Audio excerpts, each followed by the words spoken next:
like whole chicken. Whose fault was that? Down the whole chicken. Whole chicken. Wow. 50 minutes.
Honestly, I'm feeling my legs so much now. Like those different variations on that gym, it's just so much better. And I realised there's another equipment, which is a single leg press, which I will be doing next time.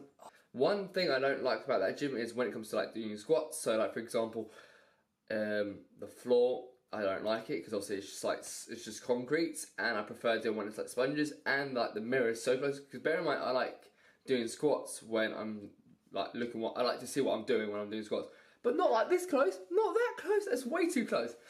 So when it comes to like weak points, so for example, I feel like that my chest is lacking compared to other different areas, so I would prioritize that more than other exercises. Like for example, my legs as well. Bear in mind, I say my legs and my back are my two favourite parts, but I still feel like I need to get my legs a lot bigger. My calves are guaranteed a lot bigger. So what I would do, or what I would suggest, is so have a lot more frequency on that actual specific body part that you're lacking. So for example, if you feel like your legs are lacking, do 2-3 times a week. Depending, obviously it will vary in some people. If you're actually recovering, just like do once or twice a week and increase the volume. So normally, majority of all my exercises now are like predominantly like 2 sets now. So like 2 sets of 8, 2 sets of 10, or be like 2 sets of 10, and like 1 set of like 12 to 15 reps. That's how I normally do it now. But whatever actual like body parts you feel like you're lacking, prioritize that a lot more. Because at the end of the day, if that's one specific part that you feel like that you need to improve on, obviously you got to put that more. I think you got to prioritize that in order to actually build that specific area or whatever your type of goal is. So when it comes to my program, I'm doing push-pull legs, upper, lower, and I think the last one was shoulders and arms and calves, something like that. I can't remember. I need to check my program. And it'll be obviously 2 on, 1 off, 2 on, off, and that way I'm actually training twice body parts per week, and obviously the volume will still be high as long as still I recover. At the end of the day, it's trial and error. If you feel like that's too much, change it slightly bit, and if you're not recovering, obviously change it as well. But today's workout is predominantly quads, glutes, and calves. Also, I'm not going to show my calves because it's embarrassing and it's just doing calves. But when it comes to my hamstrings, I do that when it comes to my back and bicep day, just because it's a pulling motion. So I'd rather do that. I'd rather prioritize my glutes and my quads, and put a lot more focus on that, because there's a lot more. It's like a lot of volume. So that's what I normally do. Guys and girls, well, mostly guys, train your glutes, because most like, back in the days I used to like not do like no ham. Like, I used to not do no hip thrust, no adductor, one of the two exercises. And when it comes to the Romanian deadlift, for example, so I had that resistant band around my waist. The reason why, so I had the resistance pulling back.